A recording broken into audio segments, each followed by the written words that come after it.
നമസ്തേ സുഭാഷിതം.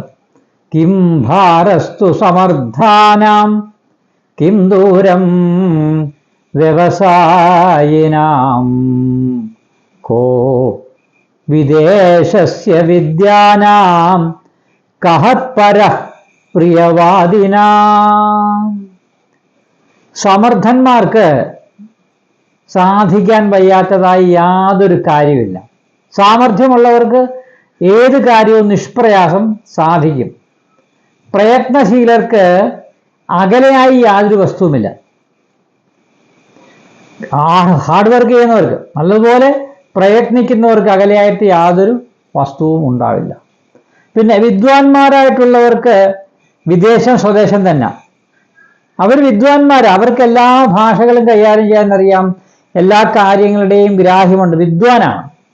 അപ്പോൾ സ്വദേശം വിദേശമായാലും സ്വദേശം തന്നെ ആയിട്ട് അവർക്ക് അനുഭവപ്പെടുന്നു. പിന്നെ നല്ല മധുരമായി പ്രിയമായി സംസാരിക്കുന്നവർക്ക് ശത്രുക്കൾ ഉണ്ടാവില്ല. നല്ല രീതിയിൽ സംസാരിക്കുന്നവർക്ക് ശത്രുക്കളും ഉണ്ടാവില്ല. ഇത്രയും കാര്യങ്ങളാണ് ഈ സുഭാഷിതത്തിൻ്റെ അർത്ഥം. നമസ്തേ.